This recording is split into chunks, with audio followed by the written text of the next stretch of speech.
Hello and welcome everyone to the Coupley Relationship Advice Podcast. Today, I'm so delighted to have Zara Arshad joining us. Zara is a licensed therapist and founder of My Ottawa Therapist, which is a thriving practice in Ontario, Canada, where she provides support to individuals and couples. She is a perinatal mental health expert and specializes in working with expecting couples, postpartum couples, and couples with small children. Zara is also the author of Stronger Together, a couple's guide to navigating your relationship after baby. And finally, Zara's a devoted wife and mother. Zara, welcome to the show. Thank you. Thank you for having me on your podcast. We are delighted to have you here. So let's get into it. What brought you into the therapy space and why did you decide to get into this space? So I got into the therapy space mentally pretty much in high school. That's when I had decided like this is the field that I want to approach. Reason being just because of my own family background. My parents are divorced. There's a lot of trauma there, and it was not the most ideal situation or circumstances in which I grew up. So I knew this is definitely a space that resonates for me. And it's a place where I would fit well and belong because, as cliche as it sounds, I wanted to help other families the way I wished that my family had support and help at the time to navigate the things that we were trying to get through. And so generally, I just knew I want to be in this world, but I wasn't sure exactly where I would want to fit in. That clarity actually really came to me after I had my first baby about 5 years ago. And before we press record, we were getting into, we were talking about your book as I speed read, went through your book over this week, and we were talking about kind of how extensive and all encompassing the work around couples therapy, helping couples build an amazing relationship once you bring children into the mix truly is. And because the way in which you've structured your book, you get into a lot of the fundamentals around communication, around understanding attachment. And the idea being that couples can bring that through as their relationship really changes upon having a kid. So like, what was that clarity like for you? And how did that shape and change the work that you've been doing since? Yeah, so I was, generally working with individuals, couples, families in my practice, just getting, yeah, just sort of trying it all out when I started my practice. And I always enjoyed working the most, I know, with couples, and then individuals too. Families, I realized, what, this is not the area that I enjoy so much. Ironically enough, because that was a space I thought I really wanted to be in.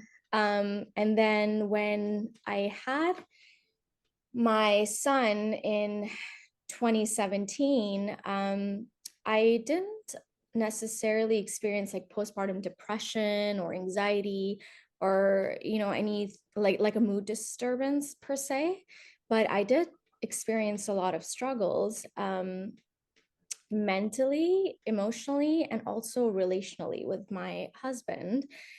Because here we were trying to take care of this newborn baby that neither of us really had that experience with. I mean, I had experience raising babies in my families, but it's a completely different ballgame when it's your own and you're sleep deprived. And neither of us has really done this before. Neither of us has seen each other in this light before as parents. And we're both, just barely like surviving and hanging on, and how that starts to take a toll on your relationship. And I remember a lot of it just feeling really alone. Like I found early motherhood in every, actually both my postpartum experiences, I found early motherhood to be like an isolating experience. And I have an incredibly supportive husband, thank goodness. I'm lucky enough to say that, who's very hands-on, who really helps, who's very supportive, who's very understanding. And despite all that, I found it to be a very isolating experience, especially when you're exclusively breastfeeding. So, and there was a lot that him and I, like, he just could not relate to a lot of my emotions and my physical experiences. And I was still recovering from, the physical recovery of birth, which is rough, I think, the first time around. And all of that. And I'm like, wait a second, how did I not know about any of this? Like, I went to prenatal classes. I went to, I learned about breastfeeding. I learned about how many like poop diapers to look for the first day, the second day, the third day, what your partner needs to be doing, like which part of your spine should be pressed when you're having a contraction. And then like all these resources were thrown at me for like physiotherapy and pelvic floor and chiropractor. um yeah, all these things around the birth, but nobody had prepared me for what was to come after the birth.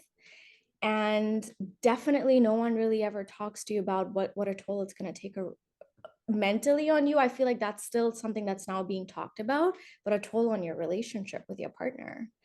um yeah, so that just really hit me like, wow, I just did not, am I the only one going through this? Because I didn't know about this. And I started to like pour through, those pregnancy groups, websites like What to Expect and Baby Bump and all that. So I think it was What to Expect, where I just started to pour through all the posts from other parents, mostly moms. And I was like reading through all of them and I'm like, oh my God, they're all really struggling.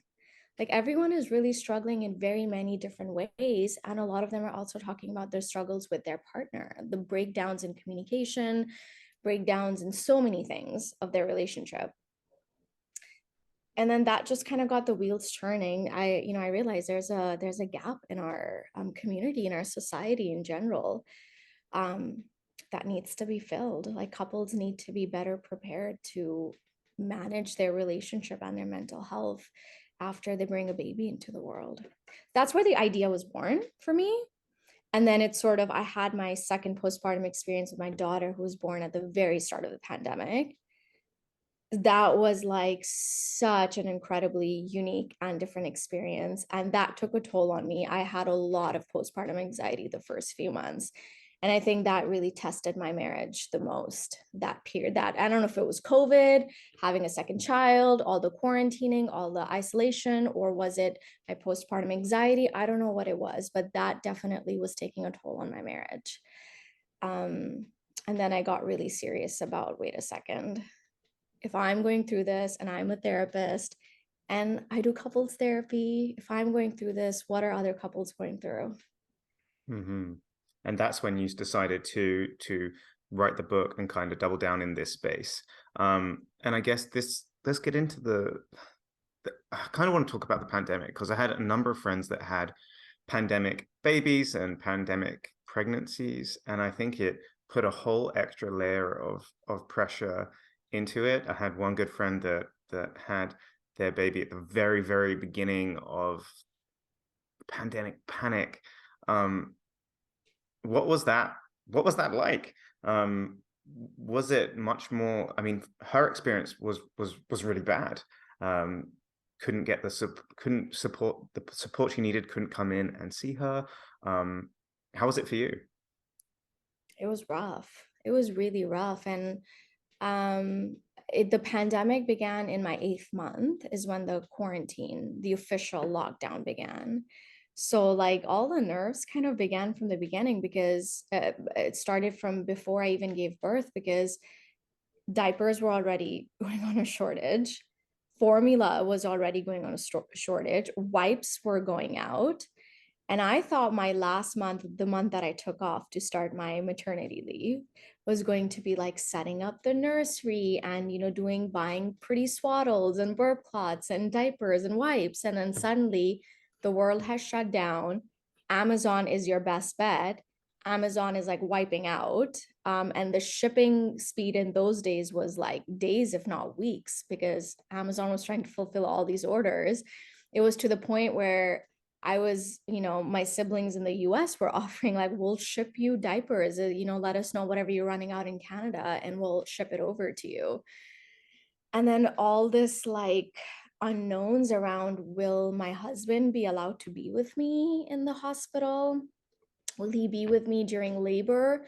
Who will watch my son who was 2 years old? Because at that point, families were quarantining. So technically, my in laws, his grandparents, were their own like bubble in their own house. We're a bubble.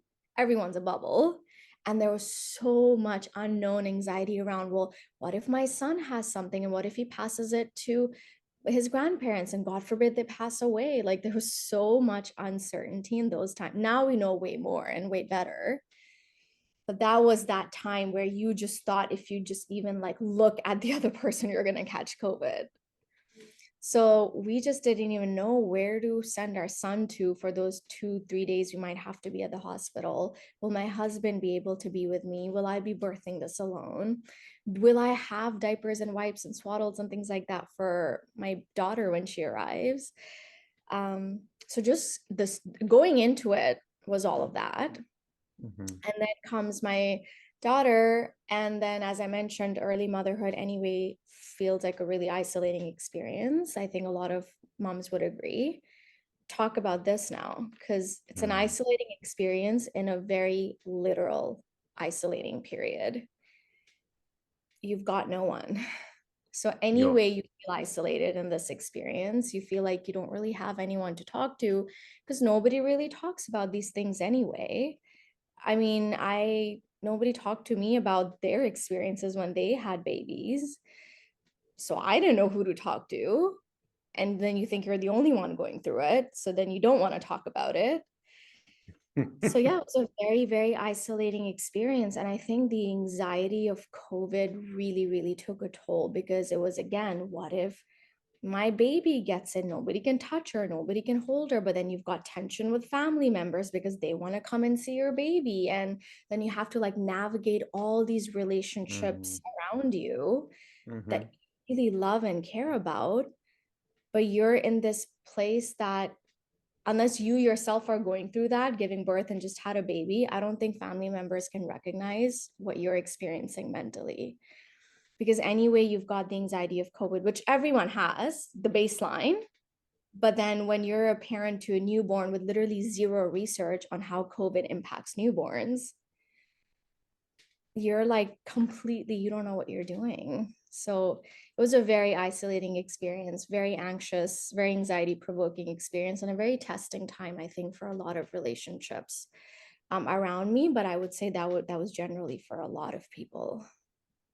I think you're right. And this is when you decide to do something about it. And look, you kind of have this difficult dynamic, and it's one that I see come up a lot when people are like, "Oh, like I'm the couples therapist, I'm the expert, and now I have the problem." Um, but now I'm in it. I can see how other people can get lost in these relationship problems, right? Mhm. And so, what are some of the things that you began to do, and how did you kind of start to shift it? Because you essentially have to use your own toolkit in your Yeah. own relationship. And I'm just thinking about our audience, thinking about all of the coupling community and beyond listening to this. There's probably a bunch of people who have their first kid, expecting their second kid, or have their first kid on the way. So I want to make sure that we're also like tailoring it to more general as well. Like, what are some of the things that you did, but what are some things that people can be looking to do as they prepare to have their first or second child? Yeah. I think my first thing was just getting support for myself because I may be a therapist, but I'm a human first, right? So I was not a therapist in those days. I did not have my therapist hat on. I was very much human, very much a mother, very much going through the whole roller coaster, struggling in my marriage, struggling in my mental health, all of that. And it's funny, or irony is it took me so many months to realize, wait a second, what is going on here? Like, I need help. You would think as a therapist, that would be like, duh, the first thing I would do. But that's how unprepared I was to face all these mental health and relationship issues because nobody talks about it. So first things first was, finding myself a good therapist and starting to do that work. And I started to, yeah, just really seek professional support for myself to sort out what is happening with me and to get myself to a better, stable ground. And then, I talked to my husband as well. I really let him know what I was struggling with and, and how serious it was for me and how seriously we need to work on things together. And I think one thing I've always been conscious about is I don't want to be a therapist in my own marriage. I just never thought that that would be a good approach. So I'm always mindful of not trying to be the therapist in our marriage. So it was always about like, okay, we will find a couples therapist and do the work together because I'm not a neutral party in my marriage. I'm very much biased and with all my stuff. So support, professional support always is the number one thing I would recommend to all couples and individuals, regardless of where you are in your phase of life. Kids, no kids, pregnancy, one kid, five kids, doesn't matter. Um, get yourself that professional support because it's a really challenging time. And what are some things that couples can do to prepare? So they have baby number one on the way. Zara, what are some of the things that you really recommend them to talk about, think about? Uh, how can they prepare themselves for what's to come? Baby number one. So that's a tough one because the thing is you don't know what to expect, right? Because it's your first one. So I feel like there is only so much preparation technically that you can do. I think that it's when you're second and third, because you've had those experiences, now you can have some serious conversations with your partner. Like, okay, this is what happened last time. This is where we were doing well. This is not where we were doing well. So how can we set ourselves up, for better success? So I think baby preparation wise and like how to manage and like you know, divide roles and responsibilities and do this and do that. I think those conversations would be very tough to have unless you've already had a child because you don't even Mhm. know what that looks like. So I think that what I would say is you want to really evaluate and focus on your relationship, strengthening your relationship so that it is the foundation is somewhat stable and solid because believe me, that foundation is going to shake when you bring that baby into your life. And I don't mean that to scare couples. I mean that to prepare couples. It is going to be the best thing of your life, and it's also going to be the most challenging thing of your life. So you want to really solidify that foundation. So I would say look at what cracks you might have in the foundation. Where are the areas of your relationship where you have, let's say, some underlying tension or some sort of resentment built in, or some things where you and your partner do run into issues. It could be value differences, it could be differences in expectations, it could already be issues related to division of roles and responsibilities. So if you've already have some of those cracks happening in your foundation before this baby comes along, yeah, those cracks are going to deepen after the baby comes. Then they're not going to somehow get better. So you want to, sort of solidify those cracks, solidify the foundation, get yourselves on a nice, stable, well-connected ground where you're feeling more secure and connected in your relationship. And then when you bring your baby home, expect your foundation to shake, but it should hold up. It should hold up if you've done the work on this end. You're a big fan, as am I, of looking into attachment styles. And attachment's really interesting because I think it is almost when these foundations start to shake, you can revert to some really ancient behavior. So for people listening that aren't familiar, I'd love you to walk them through how attachment can impact them, their relationships, and especially show up after these sort of destabilizing events. Yeah. Yeah, that's such a mega topic of its own. So it's tough to just cover it very quickly, but in terms of just to give basic information to people who might not be familiar with the concept, but there's an entire attachment science that you can really get into and study, which is very fascinating. But essentially the idea is, as humans, our brains are wired to connect and, attach to at least one other person. The idea from an evolutionary perspective is that it helps us survive. Because if you're flying solo, think about the Homo sapiens, right? Our ancestors. If you're flying solo, something could go wrong, you might die. But at least if you've partnered up with one other person, your chances of survival increase. So that sort of ancient ancestral part of our brain is still very much there today, where we need this one special relationship in our life to attach to for the purposes of survival. Whether we think of it on that way on a conscious level is different, but we have an innate need to attach to someone.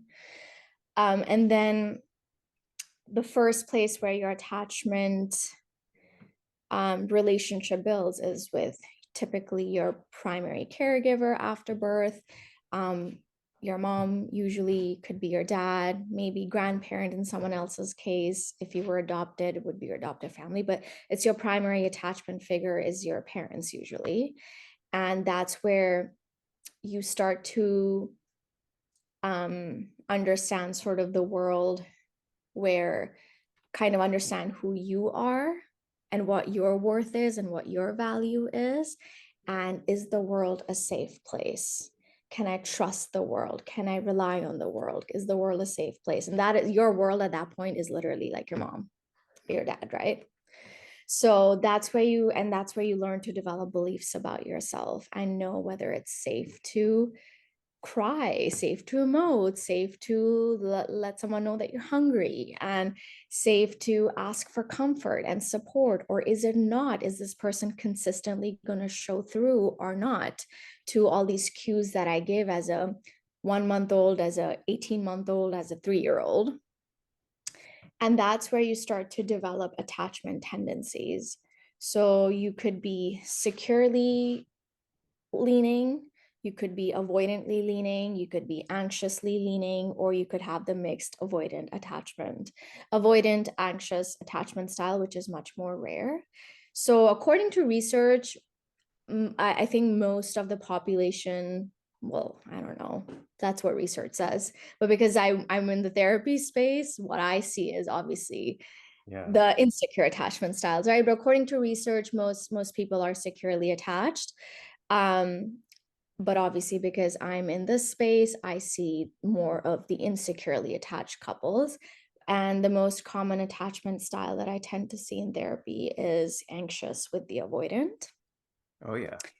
Yeah, and that's also, there's a whole sort of science that explains, it's a book called Attached, why the anxious and the avoidance tend to attract each other. And so it's good to know. So your attachment tendencies begin, your style sort of starts to develop in childhood, but it's not permanent, because you might have had really good, really secure experiences with your parents. And then let's say you could have had horrific experiences 6th grade onwards with bullying and harassment and something like that for years, let's say in school. And that could have really shifted your attachment style, for example. Or it could have been a really one bad trauma experience that could have happened that would have completely shifted your attachment style.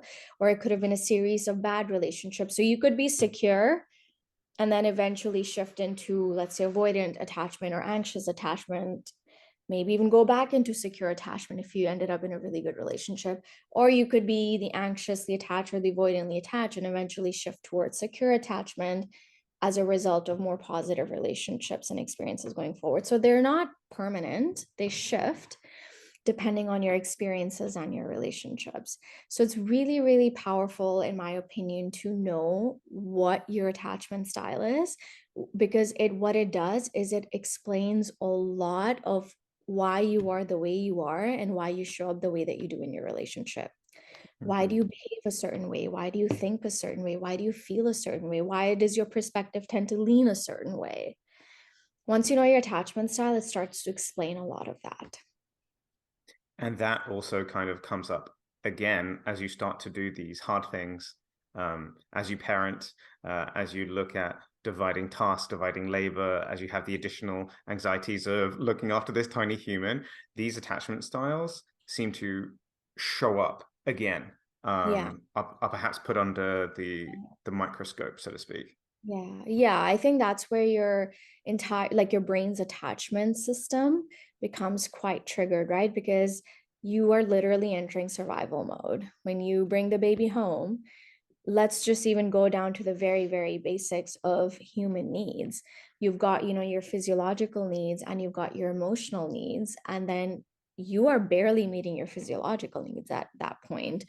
Um, you're heavily sleep deprived, you're not getting enough sleep. That in itself throws your entire brain's functioning off, right?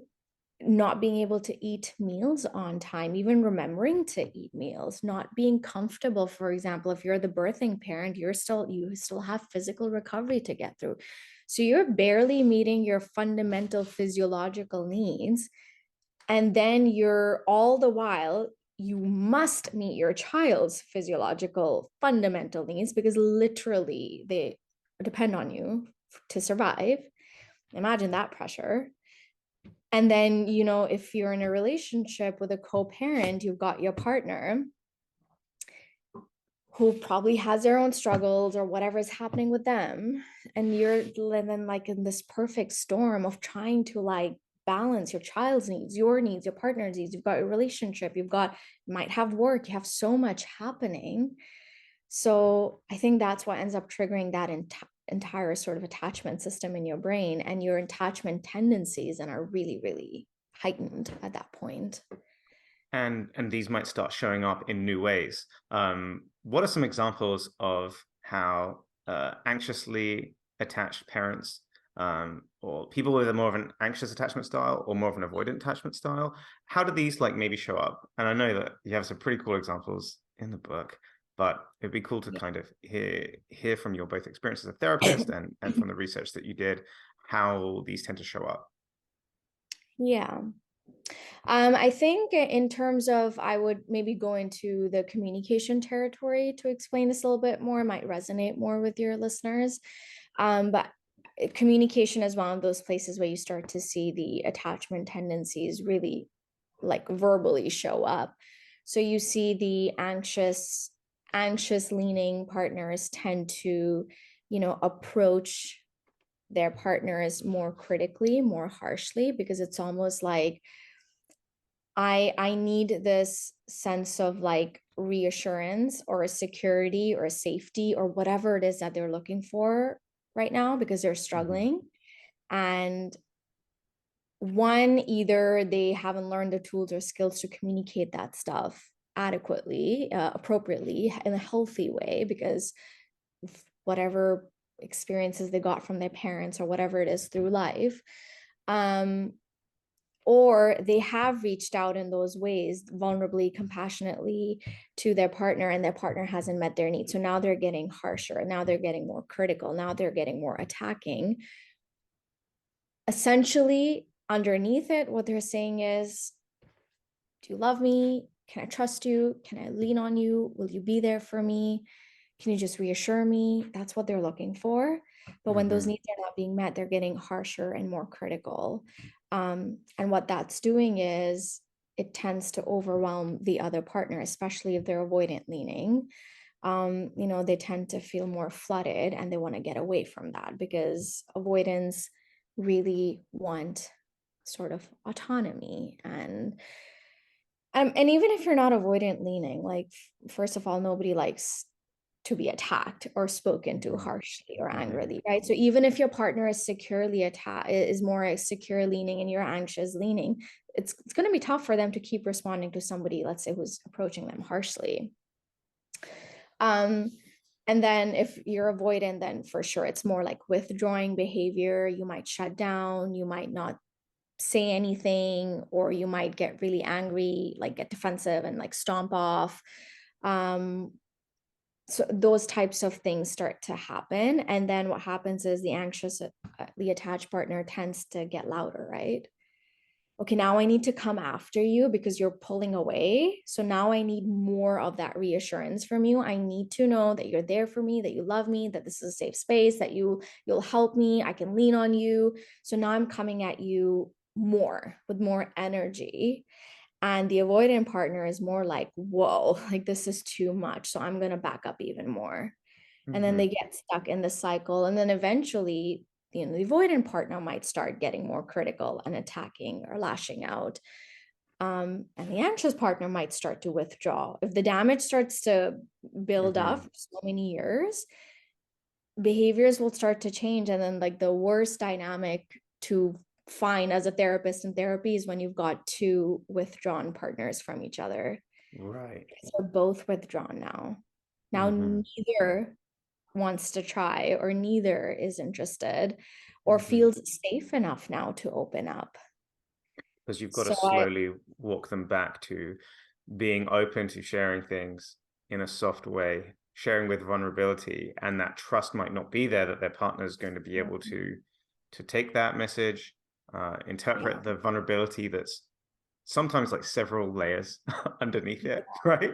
It can come out yeah, in like a piece of criticism is really like it might be like you're not doing this thing around the house, but the question is, are you there for me? Like, can I count on exactly. you? Yeah, Um, and if your partner's defending, they get into that defending stance, or then maybe they just shut down and they say, "Yeah, I don't do anything. I'm a piece of trash, whatever." Um, you've then got to try and walk them back, right? yeah. And what that partner is really saying, like, I'm scared, I'm feeling helpless, I don't know how to adequately meet your need. But what the other partner is hearing is, so I can't count on you, I can't lean on Mm, you.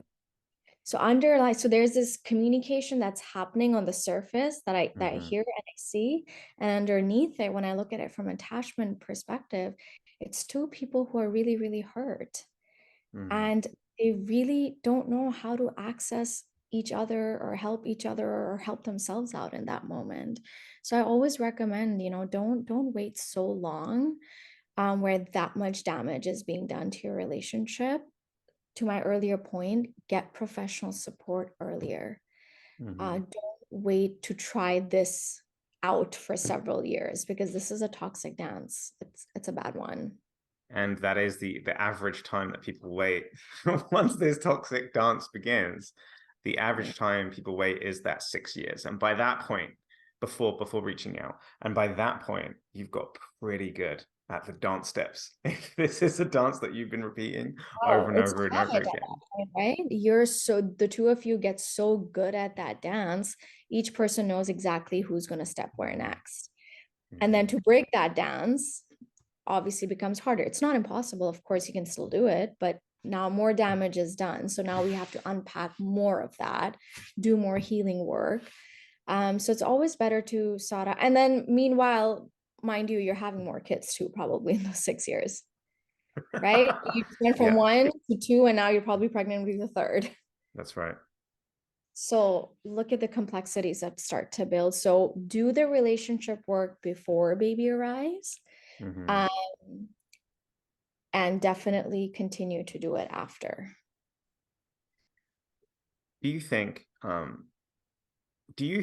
know that when I was growing up, um, there was definitely this idea that a baby will fix a relationship. And I remember this like kind of being a dynamic that I saw a lot. And people were like, yeah, our relationship is in trouble, it's on the rocks.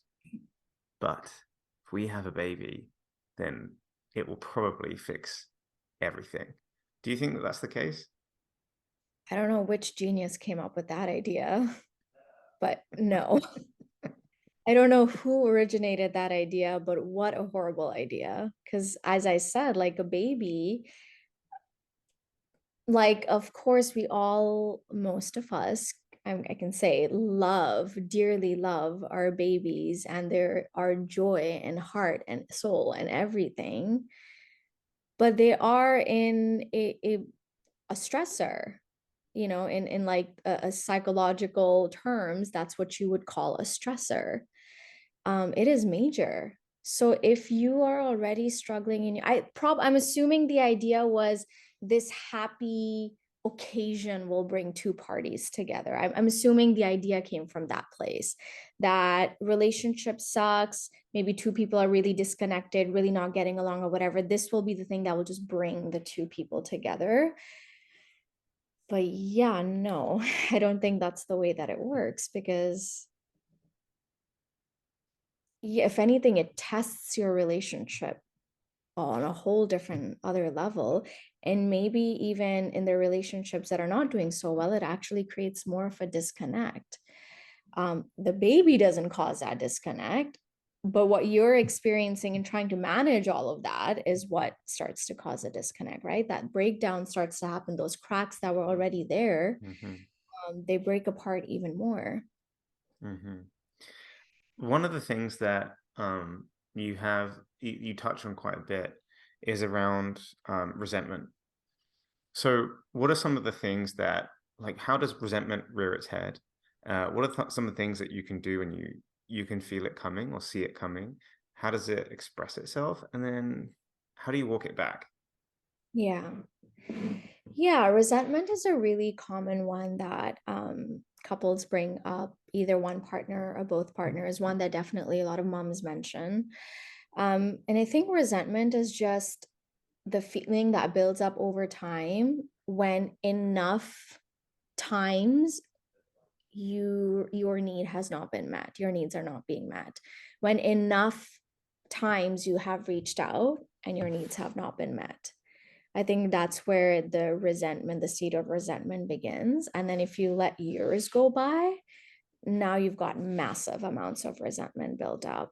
So I think I always, whenever I hear the word resentment, I'm looking for, all right, what are the needs that are not being met in this relationship? Because fundamentally, if your needs are being met, physical, emotional, all those sort of needs are being Hmm. met, um, all other issues are easier to tackle and deal with, right? But when those fundamental needs are not being met, resentment starts to Yeah. seep in. Yeah, and I'm thinking of that nice diagram that you have of like some kind of like the ten needs that you typically see in a relationship. Yeah. And I guess it's important to touch on like the labor naturally. A lot of the labor naturally falls upon mums, especially in these first months. Um, you had some really cool tools on things that you can get parents to do together to make sure that things are getting split up or that mums are being supported by their partners. I'd love for you to talk a little bit about that, especially for new dads to be listening. Yeah. Gosh, that's a tough one to like go over in just a few minutes, because that there's so much there to unpack. That I honestly don't even think I was able to unpack a lot of that in my book. Otherwise, I would have had to add at least another 100 pages on there. But I think this is one of those things I wish couples were prepared with ahead of time. I think so. A lot of what in my work that I've come to learn and through my own experiences is you've got this is my theory. Okay. So we had, in previous generations, roles were quite divided, right? You had quite patriarchal systems where the dad goes out, is the breadwinner, does the work, 9 to 5 job, comes home, newspaper, relaxes, TV, chills. Mom is the homemaker, the caretaker, works around the clock, but that's her role. And dad has nothing to do with the kids. I think that was maybe more our grandparents' generation. I think the last generation, which is our parents, you started to see some shifts where women started to enter, the work roles too. So then what happened is dad is still working, and now mom is also potentially working, but then that childcare homemaker role is somehow still hers, because historically that's always been hers. um and now we've got our generation, which is, you've got, and I keep saying mom and dad, but that's because I largely work with heterosexual couples, so I don't I cannot speak to the other side of things. I just want to say that here. So just speaking of heterosexual couples, with now what's happening is it's different because I guess in our moms and dads generations, women sort of accepted that quietly. Like, we'll work, but we'll also take care of the house and we'll also take care of the kids. This generation, our generation, is like, yeah, no, we expect you to now step up if we're going to be working, or even if we're not going to be working. We had this child together, we have a house that we're running together. I expect you to do the work with me. And many thankfully, many dads have stepped up and they are now physically contributing in some ways to the house, to the childcare. It was almost unheard of, I think, 2 generations ago, or even last generation, for a dad to be changing a diaper. This generation is very normal. Dads change diapers, they feed their babies, they wake up at night. You are seeing those shifts now. So I think this is a generation where that shift is happening and we're sort of trying to figure it out, but we don't have it figured it out. So we're all Mm-hmm. very like struggling as couples with kids. I'm hoping that next generation it gets better as our generation starts to figure this out and break certain cycles. But I think right now is you've got the dads trying to help and saying, look, I'm also doing the work. I'm working, but I'm also waking up at night and I'm changing the diaper and I'm feeding the baby and I'm emptying the dishwasher. I'm doing all these things. But the mom is still not satisfied because somehow she still feels like there's like way more on her plate. Mm-hmm. But that's where you now have the conversation, which I talk about in my book, is the invisible labor. You've got the physical, tangible labor of childcare and household duties, and then you've got the invisible labor, the stuff that does not get seen. So I think the dads are now really contributing to the physical labor, the tangible stuff. In some ways, I'm sure some couples will argue that that's not even happening, but it's the invisible labor that they cannot see, they cannot understand, they cannot relate to. It's not tangible. So they're not doing that, but mom's expecting them to do that, but also mom's not able to explain that this is all that she's carrying in her head. And what is this invisible labor, Yeah, Zara? so invisible labor, I think I have like a list of examples in my book too, but it could be something as like, an example could be, where do I begin? Let's say the example is you're going on, let's keep it really simple. Let's even just do groceries, like meal times, right? So if you've got, the mom is saying like, okay, well, I can't be cooking all the time. I need your help in doing the cooking because I'm working, I'm caring for the baby, this, that, whatever. So dad's like, all right, every Tuesday and Thursday and Friday and whatever will be my night to cook dinner.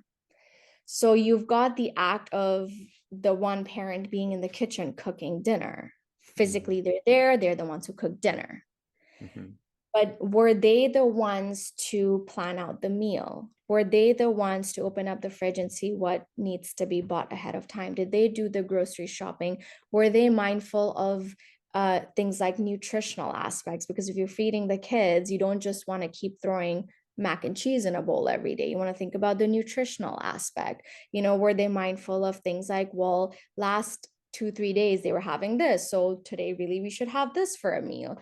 Were they thinking about, let's say, allergies? There could be allergies or intolerances. All this mental planning. If the parent did all of that and did the meal, they covered the invisible and the physical labor. They did the Mm-hmm. whole thing. But what's happening is typically where the issue is, they're doing the actual act, let's say the cooking, but the mom did all that other work. Mm-hmm. She Mm-hmm. thought about the meals, she did the groceries, she did the planning, she thought about the nutritional stuff. All of that went into thinking about this meal. Or maybe didn't. Maybe the dad did some of the thinking, but it wasn't to her satisfaction. That becomes the other issue. Right. Yeah. That's the other issue that we run into is, but I am doing that, but it's not good enough because look at the standard Mm. that I have, you know? So then you've got, so this is where you start to see the division of labor become such a massive topic in sessions. Mm-hmm. And I think what is happening is it, all of that because you're in such a, honestly, like a shitstorm trying to navigate all these things, work, life, Yeah. relationship, Yeah. marriage, friends, kids, all that stuff. You're not having the mental capacity to really sit down and talk about these things and explain these things. Or if you are doing this but you're still finding your self stuck in those toxic sort of communication cycles, because then I hear, well, I did explain all this to my husband numerous times, and he said he would do it and then he didn't, or he walked off, or he became defensive, or this and that. But then I wonder, well, how were you communicating it? How were you saying it? What Hmm. is the history of communication? Because if you've been critical for 3 years and suddenly one day you sat down and talked very nicely, I don't think your husband's already used to being, remember, you've got the dance. Your husband's already used to being defensive or walking off of feeling Hmm. like he's inadequate and can't get anything right. So now, even if you're talking to him nicely this one time, it's not going to land because he's still doing his dance. Mm. So there's so much complexities involved in just this one topic, which is such a major topic. And then you've got all these other things too, right? So it's really, I It's don't know if I answered your question, but that's me trying to explain where the division of labor issue happens. So you've got the invisible, you've got the physical labor, and then dad's not really appreciating or understanding the invisible labor because it's not tangible, can't really be seen, touched, hmm. or appreciated. Hmm. Sometimes you've got mom saying, I don't even want him to do all this stuff. I'll keep doing it. I just want him to appreciate me. Just know Right. that I do all this work up here while I'm also doing all the physical work. Hmm. Birthday planning. Typically, Hmm. moms are the ones who are doing all the birthday planning. You know, trips. Sure, dad might be the one booking the tickets and packing the suitcases, but she's the one thinking about the sunscreens and the bathing suits and this thing and that thing, and all of these things that go into packing and preparing for a trip, for example. One of the things that you have, which I think is really cool, is the idea of like some of this comes down to values that you have around being a parent. And it's really important to perhaps like for couples to get these values down, and have a think about, is this value a real, like this is something that we believe around parenthood, this is like what makes a good parent. Is this real, is this achievable, or is this like a fantasy? And go through that list and be like, good parents do this, why? Good parents do this, why? Good parents do this, why? What are these values that we hold? All of us carry them, and they're hidden so deep inside you actually often don't know where they've come from. And it's only when you really tease it out and pull it out from the depths of your mind, and you look at it and be like, oh, I think my grandparents said something like this, and it's become a saying in our family. And like, I think actually now I'm looking at this, it's kind of weird, and I think I can put that aside. Um, I think that's something that really resonated with me, because all of these things often, not all of them, but some of these things can equate to values that we're carrying around deep inside that we've never dragged up and actually looked at. Mhm. Mhm. Absolutely. Some of them are deep seated, coming from somewhere else, from a previous generation, something that we learned from our mom or dad. Mm, Um, even the whole, like, for example, like being the really self-sacrificing, selfless mother who does it all, for example. right. That could Yeah. have been a value that you just picked up from your mom because she picked up from her mom. But if Yeah. you really look at it, you might decide, like, get that value doesn't really serve me. That's not the value. And you might not even realize that you're in a value conflict because you're asking your partner to step up and do things, but then you're also not giving up this role that you've created for yourself because you're still sort of espousing that value. Mm-hmm. So that's why it really helps to really look at what are these values that are coming into play unconsciously or consciously, even something like going back to meals, health, nutrition, all of Right. that. It's a Yeah. value, right? Mm-hmm. It is. Yeah. 100%. Yeah. And maybe actually, maybe your partner technically, when he really sits down and thinks about it, he might realize, yeah, actually, I really care about that too. Now Mm-hmm. you've got some, and that is a value I want to incorporate in our family's life. Now you've got some internal motivation to want to do the meal planning and think about it. No, yesterday they had this and day before they had this, so today we should do this type of thing. Or something else might be more of an important value, and you might say, you know what, in this phase of life, we can do certain things. Maybe we might not be the best with nutrition right now, but in this phase of life, this other value is more important. Mm-hmm. Mm-hmm. Right now, maybe it's more about just spending whatever time we can together with whatever energy that we have together, rather than running around to this organic store to get this organic fruit to cook this one thing for this one child, you know?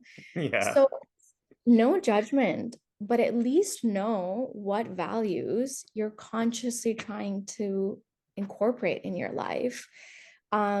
If there's value conflicts, you know, be aware of those, negotiate, compromise. Those conflicts Mm. might not even exist when they come to your conscious awareness. Um, so yeah, I think the values talk off sometimes every now and again does come into play with my work with couples too, because sometimes it comes down to when I don't see a shift happening, then I'm like, okay, what is, maybe we're working with value differences here. Because Mm-hmm. maybe this one partner genuinely does not care about this one thing. So even though they keep saying they'll do it, they're never going to do it because it's a Yeah. value that they don't care about. And now we got to talk about values, Mm-hmm. right? I yeah, 100%.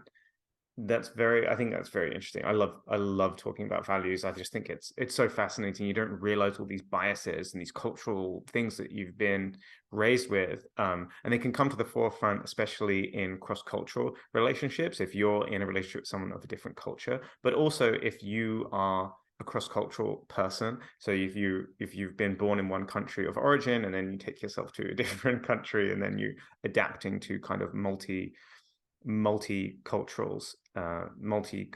kind of things happening in And then yourself that and in doesn't your even get relationship. into social values, right? You've got societal, you've got cultural values, you've got religious values, you've got social values, you've got freaking social media values now. Mm.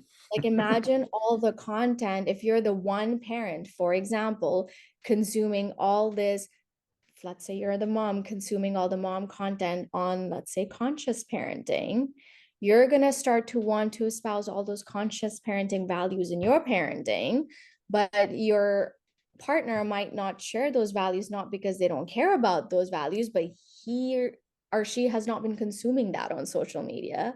So they're not even like, it's not even in their mind. um and then you've got the, I'm gonna keep stereotyping here and keep saying mom and dad, but you've got the mom saying, you know, oh, you know, you gotta, you can't talk to our son like that. You have to do the emotional regulation and you have to do this and that. And then in the heat of the moment, you're having this argument and conflict because the dad's pissed off now because he's angry himself too, and he feels like mom keeps criticizing him on how he should talk or parent the kids. um those are not, you need to have, if that is a pattern that's happening, that warrants like a separate sit down, totally separate conversation that has to do with, okay, we got to talk about our parenting values here. Mm-hmm. I Mm-hmm. think a lot of the issues is couples try to talk about things in the heat of the moment. Right. And one of my biggest advice is don't talk about things in the heat of the moment. That is not the time to correct your partner or tell them about conscious parenting or whatever else that it is. Um, don't even talk about it as the aftermath of the interaction. Actually, have a very separate conversation on a day when you guys are happy, Yeah. connected, laughing. Yeah. Hey, I notice we, you know, we do things a little bit differently when it comes to parenting our child, you know, let's say when it's related to whatever, you know, could be sports, let's say, like, you know, I notice you tend to sort of expect him to do this, and I expect him to approach the sport in this way, you know. Can we talk about that a little bit? Because I want to understand where you're coming from. I want to Mm-hmm. explain where I'm coming from and see if we can kind of figure out an approach that works. Now you're having a very meaningful conversation outside of any trigger because nothing has happened. Yeah. And you're coming from it from a perspective of understanding. You want to understand where your partner's coming from and you want to share where you're coming from in a way that they will be able to understand and take in. And it's not attached to anything heated that happened. It's a Mm-hmm. chilled out, regular conversation, like you're talking about the weather, except you're talking about how we both approach our 5-year-old going to his soccer lessons. One Mm-hmm. parent could be really like the kind who's putting pressure, and the other parent could be like, wow, this rubs me the wrong way. I don't want my child to feel all this pressure. I want this to be like a fun activity. You could be fighting about this. And then the next day you might say, okay, well, we need to talk about this. Yeah, or just wait. Just just come to a better place, connect, laugh, be in a good place, and now really sit down and talk about it one day when I it's not love that. attached to that activity or that heat of the moment, because then those emotions come right back out into the interaction. Let's close this off with some of the most beautiful moments of parenting. What are some of the things that you've discovered or that your clients have discovered that have been truly magical and amazing? Parenting or relationship? What are we talking about here? A relationship that has had children introduced to it. I think for myself, so speaking for myself first, I would say, well, that's a really good question. I need to think about it for a couple of seconds. So I've got a 5-year-old, 5.5-year-old, and I've got an almost 3-year-old. And I'm expecting my third, as you know. Yeah. Yes. Yeah. And I'm a I'm baby like on the way. literally in that phase of life. And you ask me that, and I'm like, wow, I really need to think about this one. But I know there's beautiful stuff that's come out.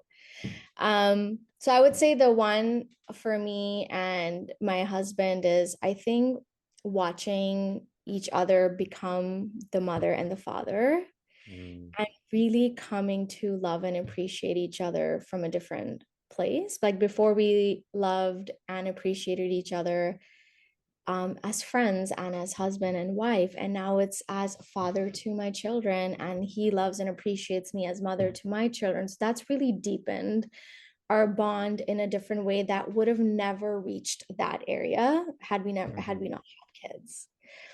Um, and it's this mutual connection, right? It's like this shared love that's even outside of us for our kids, that we both share in so deeply and so strongly that nobody else can be a part of. It's our special, intimate thing.